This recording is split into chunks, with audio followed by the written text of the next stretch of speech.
Dear everyone, I'm very happy to welcome all of you to today's online seminar on interval methods in control engineering. And our speaker today will be Hugo Rémin, who holds a PhD in robotics from the University of Angers in France. And this PhD thesis was focused on robotics tasks and especially trajectory planning for robotic tomography, with a particular emphasis on large-scale parts. And we're now looking forward to your presentation on a new method for computing the number of connected components of spaces defined by a generic nonlinear inequality using interval analysis. And Hugo, the floor is yours. Okay, thank you. So hello everyone, and thank you for coming online to my presentation. So I will talk about connectedness of configuration spaces using interval analysis. I will give a brief context of the work in my PhD thesis, and then we will go right into the method. So the work was on a robotic cell that we can see here installed in Nantes. For tomography, so for scanning large parts, large industrial objects with two robots and put on rails with X-rays. And so for this, we use the configuration spaces of robot for motion planning. So the robot works in the workspace. We have a simple robot with two motors that move like an arm with the elbow and the shoulder elbow. And we can create the configuration space. So here for this robot, we have a 2D configuration space where the first axis represents the position of the first motor and the second axis represents the position of the second motors. And using forward kinematics, we can take a point in this configuration space and obtain the position of the end effector of the robot. And we can also use the inverse kinematics, from which we take a point in the workspace we want to reach, and we obtain all the configuration of the robot that reach this position. So the configuration space is really important for motion planning, and we define a trajectory in the configuration space, and we say that a trajectory between 2 points is a continuous function that starts at the first point, ends at the second, and stays in the configuration space. Configuration space. So now this configuration space, we want to remove all the collisions. So we create the free configuration space, C3, which is just the configuration space with all the configuration causing a collision with an obstacle or between two robot axes or the two robots removed. So here we have three examples. First, a configuration space with one connected component. Any 2 points in this space can be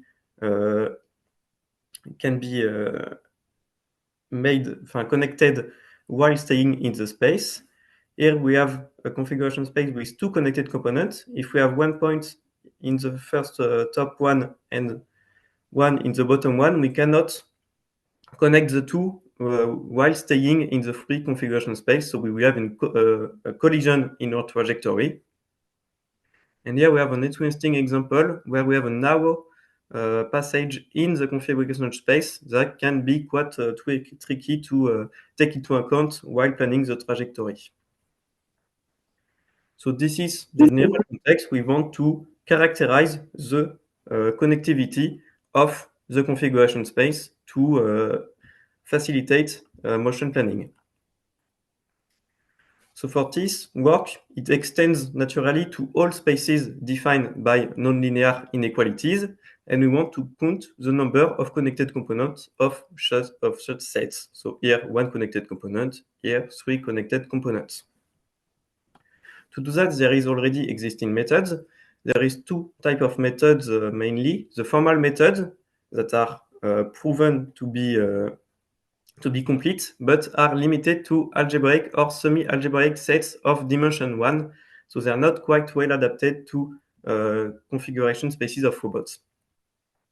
Now there is also a numerical method using interval analysis that can handle a large class of sets, the same class of sets that interest us, but it has a high time complexity of a double exponential. And so our goal is to improve this method to reduce the time complexity, also using interval analysis. So to do that, we use the contractibility. So a topological space is said to be contractible if it has the same type of homotopy as a point. Here on the first two example A and B, you can see that we can contract the space on one point, so it is contractible. The example C is not contractible because we cannot contract the whole set on one point while staying in the set, so the space C is not contractible. The space D is interesting because it is connected. We can connect any 2 points in this space, but it is not contractible because to contract it on a single point, we will need to tear the space, which is not allowed under the definition of contractibility. Now, to use interval analysis, we create the definition of X contractibility or box contractibility. And we say a set is X contractible if the intersection between the set and the box is contractible. So here we have a simple example with a set in green, the box with the black frame, and we look at the intersection of the set and the box, and here we can see that it is contractible, so the set is X contractible. Now with this box, we look at the intersection between the set and the box, and we see that it has two connected components, and therefore it is not X contractible. Now we want to create a condition, a sufficient condition to prove that a set is X contractible. So I will explain through the example at the bottom. We have a set passing in the box, a box, two axes, and we know that one point in the box is also in the set. Now, if all the derivatives of the set in the box is strictly positive, we can contract all the sets on the point of the box, and thus the set in the box is contractible. Now it is limited because we have a lot of situations where all the derivatives are not strictly positive, but we can manage this by saying in this example, all the derivatives are not strictly positive. On the y-axis, it has positive and negative, but on the y-axis, they are all strictly positive. So instead of taking a single point, we take a whole edge of the box, and if this edge is included in the box and all the y quadrant are strictly positive, we can push down the set, project the space on this edge, and then because it's an edge, it is contractible. So if a set respects this proposition, then it is X contractible. Now we have to include the whole edge because I can have the same situation with a set, positive and negative derivative on the s-axis, but all the y derivatives are strictly positive. But the set in the box is composed of two connected components, and this is why we must have the whole edge included in the box, in the set.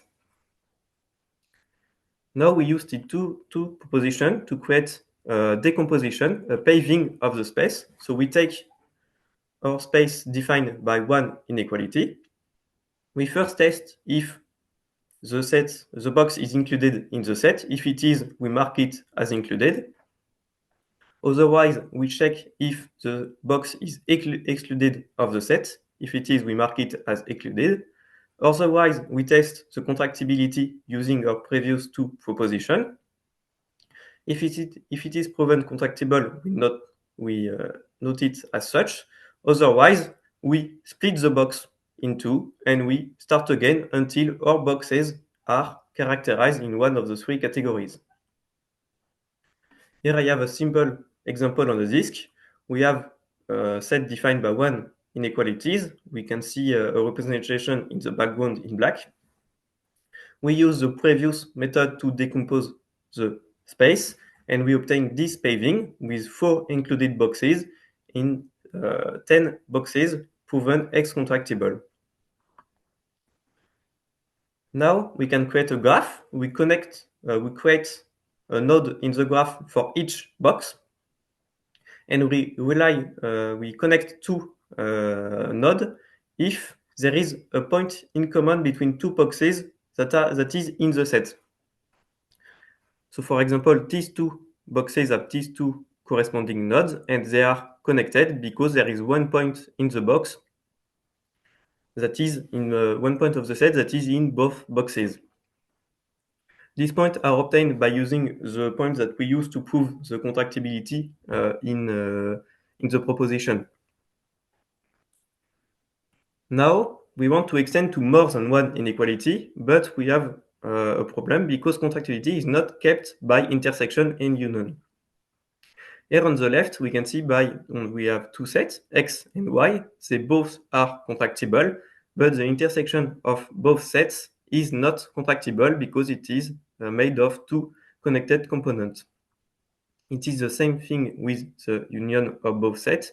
X and Y are two sets. Each one is contractible, but the union of the two is composed of two connected components, and therefore it is not contractible.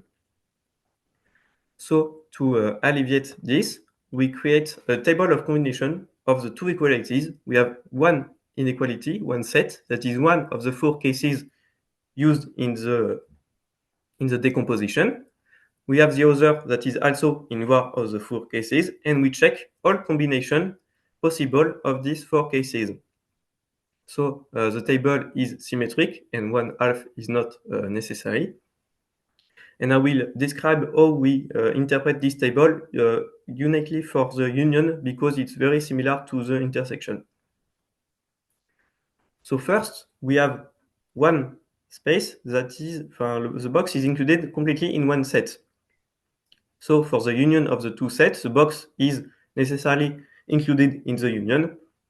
So we can mark all this column as included in the union of the two sets. Now I have one, the box is excluded of one of the inequalities. So the resulting cases only depends on the second inequality, and therefore it's like we saw for one inequality which we solved previously. Now for these two cases, I have one inequality that is not proven contractible for this box. So for the union of the two, I cannot state which case I am in, so I must bisect the box until I am in one of those cases. Now there is a more complicated case where both constraints are S-contractible. And to solve this, I must look at the number of intersections between the boundaries of the constraint. So here, for example, I have one box X, one inequality in red, one inequality in blue, and I want to count the number of intersections between their boundaries to be able to state whether the box is S-contractible with the union of both sets. If I have no intersection between the boundaries, I am either in one of two cases, either the inequalities are not connected or one is included in the other. And therefore, it is very easy to check. I must take a point in this set. If it is also in the other, then it is included. Otherwise, it is excluded, and I note them as such. Now, if I have exactly one intersection on the boundaries of the two sets, then I have one inequality in red, one inequality in blue. They both are contractible in this box. And I know there is one point in common of the two sets. Therefore, the union of the two sets in the box is connected because I can go from one contractible set, pass through the point, and reach the other contractible set. So it is path connected, and I can mark it as such. Now, if I have two or more intersections, I can have a lot of cases that can derive from this, and so I must bisect this box until I have exactly one or no intersection in the box. Now I have an example with two sets. We have two sets disjoint, but that are close. I have one here that are rings. I obtain the following paving with excluded boxes in blue and boxes that are proven contractible in green, sorry. I create the graph with the node and connect the node if the two boxes have a point in common. And I obtain this graph that has also two connected components. I can count it using a Dijkstra algorithm. And I obtain a graph with two connected components that is the same number of connected components of the set. So the complexity, which was our interest in this case, of the state-of-the-art method that is based on star boxes, which is another characteristic of topographic spaces. It is use the first decomposition like ours into boxes, but there is also a second decomposition to characterize if a box has a star or not. So the global complexity is double exponential. Whereas our method is based on contractible boxes, there is also a decomposition of the space for the paving, but the procedure to characterize the contractibility is much less than the first one. So the global complexity is single exponential, and therefore it is a huge improvement in time complexity for our method. So now we have proposed a method to characterize the X contractibility of a set. We also propose a method to count the number of connected components of a set via a graph. We have reduced the complexity compared to the state of the art, but the complexity is still too high for dimension with more than 3 inequalities. Because, no, not for more than 3 inequalities, but for inequalities with more than 3 variables, because it takes too long to compute.